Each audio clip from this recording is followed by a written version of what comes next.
am Dr. Deb. Welcome back. Now we're in situation 9. Do you remember what happened when Cheryl came worried into her therapist's office because Larry never came home? Cheryl realized after 6 months of working on herself that she would be okay. She reassured that little girl inside of her, they will be okay. She's not sure how she got there, but she got there. What we never found out until now is what happened to Larry. Why didn't he come home? Why didn't he ever take her calls? Why didn't he call in the decent way and say, hey, honey, I'm not coming home, or something? What happened to him? So let's follow Larry. Larry went to a bar after his therapy session, and he couldn't drink. He actually couldn't drink. There was this strong temptation to just drown out all these bubbling up feelings of his. Not so much anxiety, but just memories and thoughts and flashes of what happened that he really never wanted to pay attention to. And he was gonna just shut all that down. But there was a part of him, perhaps his own self, peeking through the clouds that wanted to get to truth. A part of himself that wanted to know what reality really consisted of. A part of himself that no longer wanted to shut down because that would mean what he'd always been doing, shutting down his own life. He couldn't go forever and ever in an automatic cycle of reacting, often being angry with that reaction. He was tired of it. He wanted truth. So he went to the bar, and he walked up to the bar, and he turned around, and he walked out, and he got in his car, shut off his phone, threw it on the seat, and just started driving. Larry drove all night because as he was driving, that act of focusing on the road at least was the opposite for him of shutting down.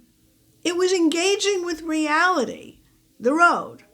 Okay, it was only partially engaging with reality because the rest of his mind was not there. He started talking to his deceased father. Why did you do it, Dad? Why did you do it? Why did you drive me so much? Dad, what drove you to drive me and my brother? Why? What was that all about? Now, his father was deceased. He wasn't going to tell him. Larry had no stories. He really didn't, because his father was too focused on pushing them forward and himself not looking back. So who knows what his father did not want to face in his own past. But this was like a veil being lifted from Larry's own eyes, because Larry could see a little bit more of the big picture. He realized that his father had his agenda. Parts all have agendas, and he learned that from his therapist. And it suddenly hit him. It isn't that his father was right and he did what he needed to do, and therefore Larry needed to do the same thing and step up to the plate and be who he was supposed to be and plow through and all that. No. He saw the truth. His father had parts, and each part had its own agenda. And those agendas were placed on him and his brother, and probably their mom, but, that was something that he didn't know anything about either. kids aren't privy to the real truth in their parents' lives most of the time. But that wasn't an issue for him. Even his brother wasn't an issue. He was trying to sort himself out. The very act of asking the question, why? That was curiosity. Curiosity comes from self. Wanting to get at reality, asking the question, why? That's a good step in the right direction for Larry. The fact that he had a willingness to get the big picture, that perspective on his life, and how his father pushing him all kind of contributed to where he was. The desire to see that big picture, that's also self-energy. And that's what Larry started with when he got into the car. It was the reason he pushed away the drink or didn't even get the drink, because he wanted so much to engage with reality and not escape anymore, even if that meant looking a little deeper into himself. That's what he needed to do. And so he was plowing his deceased father with questions. And there were long silences. No questions, no answers. But his mind was working to put it all together. His mind was working to make sense of where he was. And it wasn't a quick process. The very fact that he could ask why did you push me? Why did I have to win? Why was winning so important to you, Dad? Meant that he already had an answer. From within himself, he could hear himself saying it isn't important. It was never important to me in the first place. He could hear this from himself. His agenda-free self had an opinion. It wasn't that it is unimportant. It wasn't that it shouldn't be important to other people. But for me, Larry, it wasn't as important as you made me make it be. And I carried that, I carried that banner my whole life. But now I'm questioning it, Dad. And as he drove through the night, he was thrown by so many conflicting emotions, along with that desire for perspective and that curiosity. Along with that were bouts of rage, and he was shaking at times because the rage was directed at this father who pushed him. And as he looked in his mind's eye at his father's face, the rage was left, because he saw behind the face to the heart, which he had never done before, because as a child you don't. As a child, if your father's angry and your father is pushing you, you will be angry. That rage is a normal reaction for any kid to being pushed too much. And so, yeah, he was pushed way too much. But the reality is that as he looked at his memories of his father, he could see that his father had an agenda for a reason. His own reason.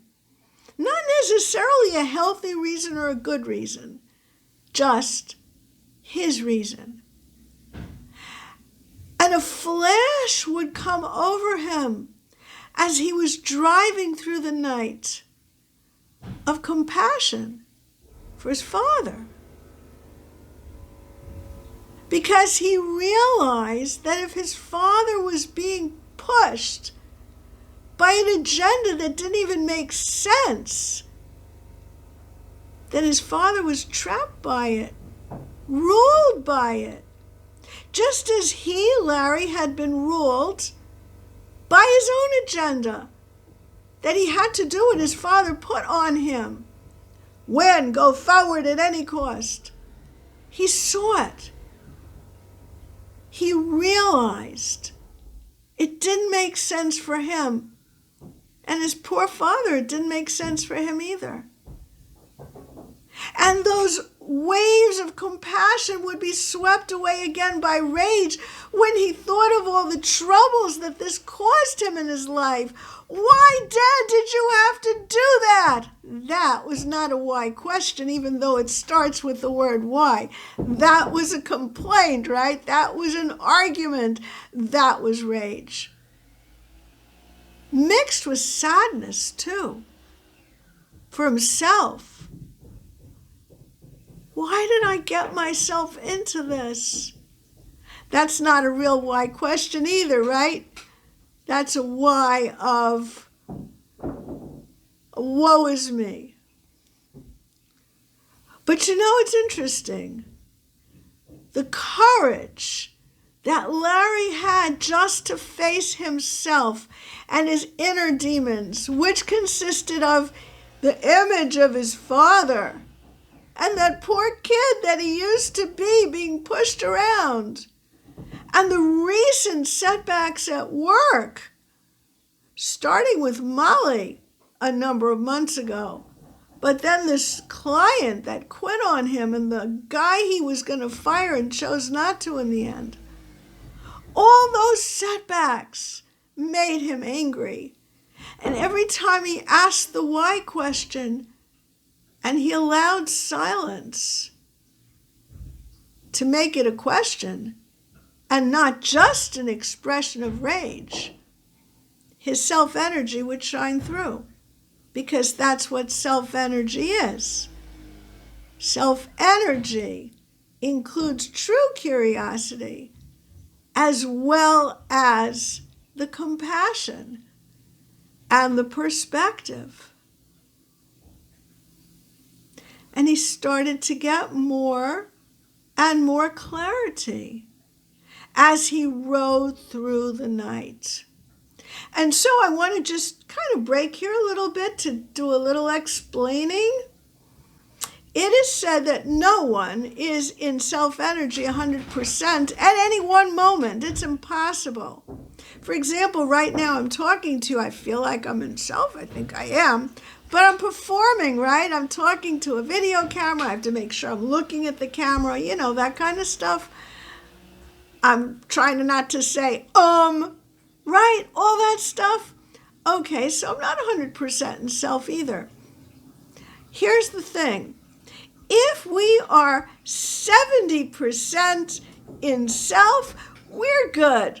So I decided to do a little math. Like, how do you figure 70%? Well, if you're exhibiting 10 different characteristics, of which 7 of them are characteristics of self-energy, then, even if the other 3 aren't, you're 70%. I couldn't think of 7 total characteristics of self that Larry would be in right now. Yes, I could rattle off all the characteristics of self. If you go back to the very beginning of the first playlist, you'll see them. And if you want a copy of them, let me know. Oh, that's a good thing to put on my website. There's a free download on my website, by the way. Go to DrDeb.com and you can fill out the blank, join my newsletter, and get a free download of a meditation to bring up more of yourself. But getting back to Larry, what I did the math with is I came up with a total of 7 characteristics, of which 3 were not so good. His rage, his shaking, he was like really nervous, and he was trying to be logical while he was angry. That's pretty good. Logic is a characteristic that's not self. It's a self-like characteristic. It's a good one. We all need it. But it's still always agenda-driven, so it's not self. But then I came up with the other 5 characteristics, right, of self that Larry had. Larry had courage, right? He was getting waves of compassion. He did have curiosity in between the rage when he asked why as an anger thing rather than asking it out of curiosity. He started to get perspective, right, on his life and where he'd been. You know, that whole inside thing, that was good. And he started to get clarity. So that's 5 things. And then the logic and the shakiness and the rage is a total, 8 things. He was pretty much in self during that drive through the night, talking to his father inside, the part of his father that he remembered with such awfulness. And he wanted to connect with the real father, but that was not for this moment, because all he could do was lift off his shoulders the burden that his real father, who had his agenda, had placed on Larry. As we enumerate all the qualities of self that Larry started to feel, it opens up the door for more. And so he's driving and driving, and he realizes he is very far from home. And he starts to get a sense of the present moment. That's another characteristic of self. He's more in self and more in self. He looks at the clock on the dashboard. It's late. He turns around. He reaches for his phone and he dials home. Because now it's 7 a.m. and he knows his wife is going to be up and getting ready for work. And he figures, let me grab a call before she leaves. Okay, it's me, he says. When I get home, I'll talk to you. I'm okay. Goodbye. That's all he says. He can't do more. Sometimes all your psychic reserves are just spent.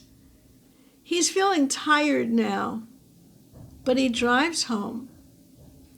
And when he gets there, he pulls up to the house, gets out of the car, exhausted, walks in the door, and says words that Cheryl, in all their years, has never heard. Cheryl, I'm sorry. And then he threw his hat and jacket down on a chair and went up to bed and collapsed. Cheryl's pretty startled. And we're going to return and find out what happens to her and what happens to them, their marriage, in next videos. But I want to leave you with this. This is not, yes, it's a made-up story. I couldn't use real people. I used a composite of all the people I know, clients I've worked with, stuff I've read in books. But it can be real. I don't want you to think that because it ends with the husband apologizing, which he has never done before, that makes it Hollywood. No, it's real. It's possible. I want you to feel the hope that change can happen, provided the therapy is done in a way that does not feel shaming and blaming to the person, but rather encouraging and uplifting, which it did for Larry, which is what opened him up to starting to put his life into perspective. Take care. I'm DrDeb.